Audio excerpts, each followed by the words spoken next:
Oh, hello everyone, and welcome back to another week of the Video Vantage podcast. My name is Haley, and I'm joined by my co-host Mike. And this week we are talking about how you can improve your company culture with internal events. Mike, thanks for joining me this week. Hey, Haley, good to see you. What does company culture mean to you, and why do you think it's essential for businesses today? Yeah, I think like your prototypical or stereotypical definition of company culture is when you have like that shared set of values and beliefs and standards within your organization. Um, and but I think it also just there's that intangible part of just how does it feel, Hmm. right? In Yep. your organization. But I think it's so important because at the end of the day, we're not just a bunch of robots, Yes. right? We are not just a bunch of like AIs that are being prompted and spitting out something, right? We're people and we want to have that sense of community, that sense of belonging. And when you have that good company culture where you're able to like have shared things that you talk about or you believe in, or the way that you act and bring yourself to work, then I think you are more productive and you're happier. And if you're happier, you're probably stay longer, you enjoy the people you work with, all that type of thing. So I think there's Absolutely. a lot of benefits there. Totally. I completely agree. And I mean, I feel like we spend more time with our coworkers than sometimes we do with our own family. So having that positive Totally. culture and that positive relationship, it's just something nice to have when you're spending so much time with the same people.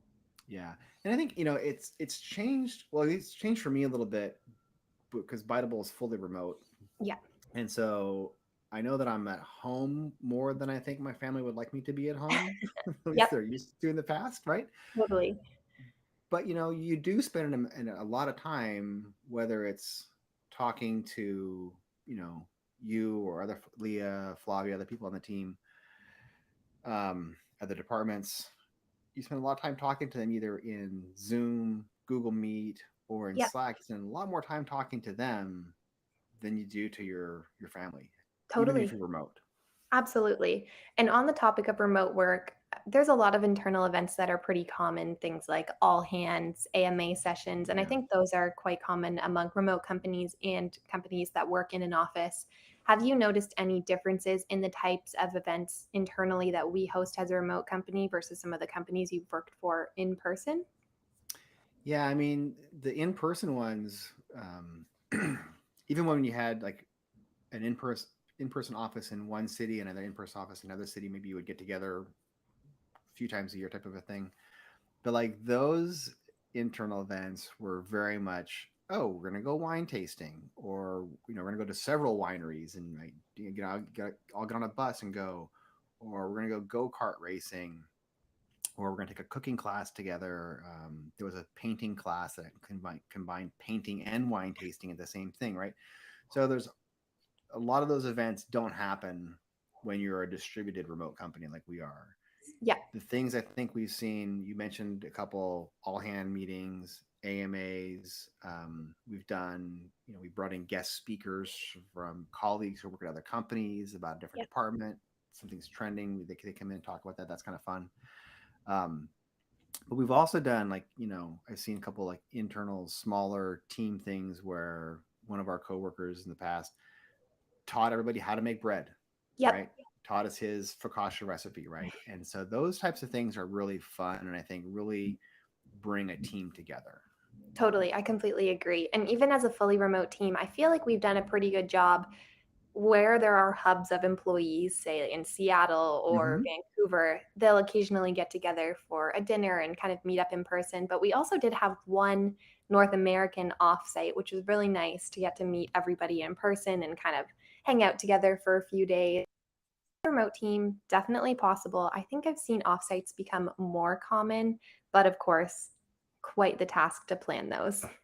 It's hard and it depends on your company's budget and Yes, people's ability and willingness to travel, for right? sure.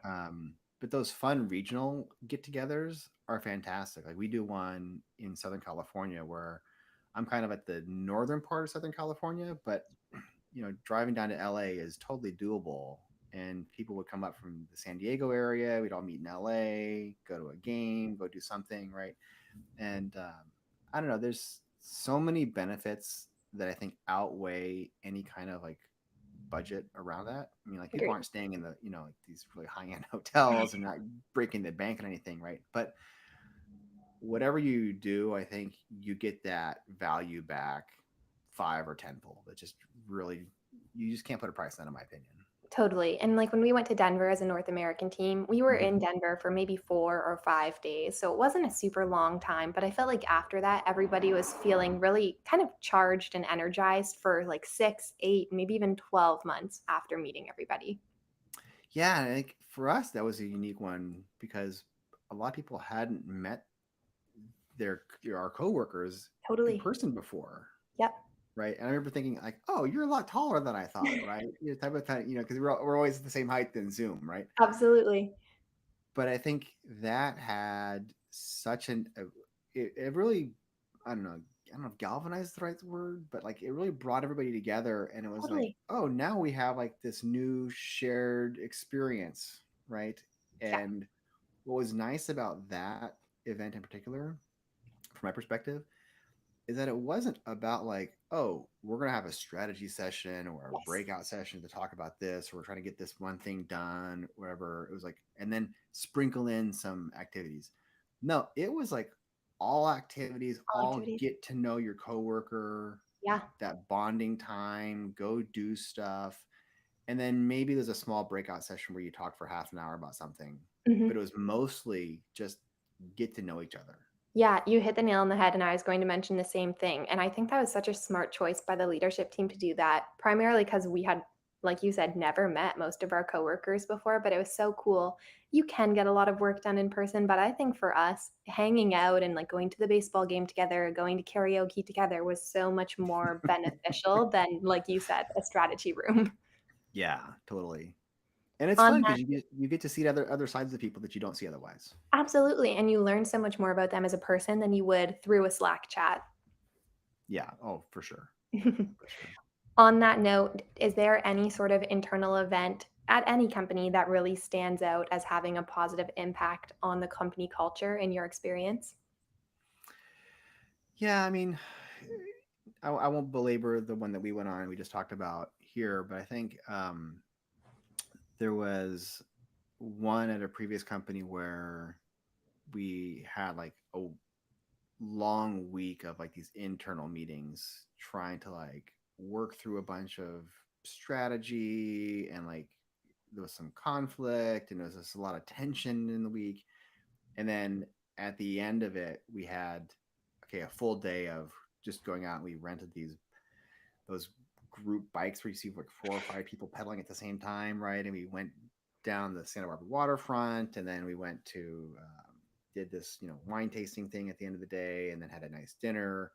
And it really was a great way to like, okay, yeah, we had this hard thing that we all just did together, Yeah, and then now we can actually like relax, enjoy each other's company at a different level.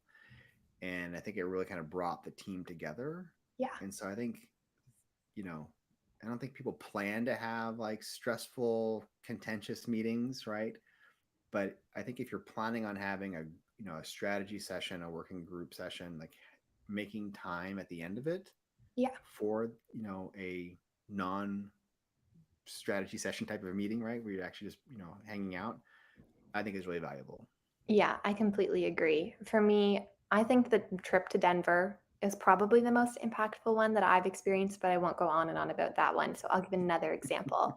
I was working at a slightly larger company, about 300 people in Okay. Toronto a few years ago, and they were very well known for their end of year holiday parties. And I actually got Mm. to help plan those parties. And those were really cool because everyone in the company knew they were coming at the end of the year, so they were very highly anticipated. You got to bring your plus one or your partner, whoever you wanted. So you kind of got to show off where you work, and they always went all out with these parties. Open bar, Very nice food, Amazing. lots of entertainment, so those were really cool, and people would talk about that for months after the event happened, and then planning would start happening, and you'd kind of take feedback and suggestions from everybody, so it kind of felt like everybody got to help a little bit in planning those, but they were always Nice. really cool. Do you have any advice for people who are maybe like, just starting out their career? Maybe it's their first or second job out of college or university who are attending some of these parties and events. Because I think I'm just curious what your take is and what advice you'd give them. Like, hey, it's your first company party that you're going to. Like, Yeah. this is what you should think about. I would say go in with an open mind and don't be afraid to talk to different people. It can either be very scary to go if you don't really know anybody in the company yet, or it can be easy to go but hang out with the people that you would normally talk to in your day to day at work, which is great, but you don't really get to meet new people that way. So I think go in, be willing to talk to anybody about any sort of topic and get to know them a little bit deeper and just kind of have an Hmm. open mind about the whole thing because you never really know what you'll learn about somebody or who you'll meet, even if they don't work at your company. Yeah, and I think that's really good advice. I also think expanding upon talking to the people outside of your team is that, like, you may not see these people for a while again. Totally. And so even if you are in an office somewhere, you know, running into somebody in the hall that you talk to at the party can always be like, oh, it might expand your career. You never know where it's going to go. Absolutely. Yeah. And you never know who they're connected to or what their experience is. So it's just nice to have those people. And it makes working with them in the future easier too, because you can kind of ask them about the personal things that you learned when you were talking to them. So this kind of makes everything easier. What were some of the hardest things you had to deal with when you were planning some of these end of year parties? Like, what was the what were some of the challenges you had? Because I We imagine were it'd be really difficult. Very difficult. There were a lot of moving pieces, and we'd normally have about 500 people attend the events once you included the plus ones. I'd say there were so many different moving parts was tough, kind of solidifying everything and making sure that all of the moving parts came together on the one night at the right time to just have a nice, memorable evening. But probably the hardest part was coming down to the food. So many Mhm. different dietary restrictions you have to keep in mind because you want to make sure everybody can eat something that night and kind of enjoy that experience. And food is a tough one, finding things that not only people will like, but that they can eat and they'll enjoy will keep them full all night. So that was always a very tricky component. Yeah. I always think that, like, people who plan the parties, especially if they're employees and going to the party as opposed to like hiring it out, right? Yes, Because I see sometimes companies will like ask employees to like coordinate it to save on the budget of hiring a company to do it. But it's so much work, and I feel like sometimes those people don't get the credit they deserve totally. or the thanks afterwards because it's like Yes, it's a lot of work to put so on much a work. party. Yeah. Yeah, it is absolutely a lot of work, and I think one of the hardest things is you never get to really fully experience the event that you planned because you're always kind of making sure everything is going right and making Yeah. sure that this person's in the right place at the right time, but, it was a very fun job, I will say that. Definitely stressful at moments, absolutely, but so much fun and taught me so many different skills that it just like really opened up my world in terms of career opportunities. So very grateful for that. But yeah, you will not catch me planning another holiday party. I'll Yeah, be hiring no, an agency.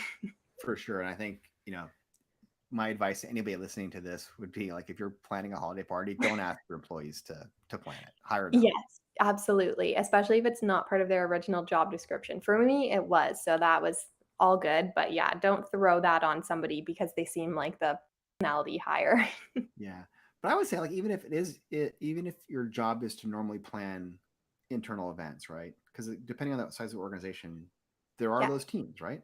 absolutely. But if it's your end of year party or a big celebration, That's a big one. let them enjoy it too, Yeah, right? yeah, that's the perfect event where you can kind of hire out the external help and leave it to them. Yeah, for sure. For sure. Mike, that brings us to the end of our 15 minutes. Thank you so much for joining me this week, and thank you to everyone who tuned in. We'll see you again next week for another episode of the Video Vantage.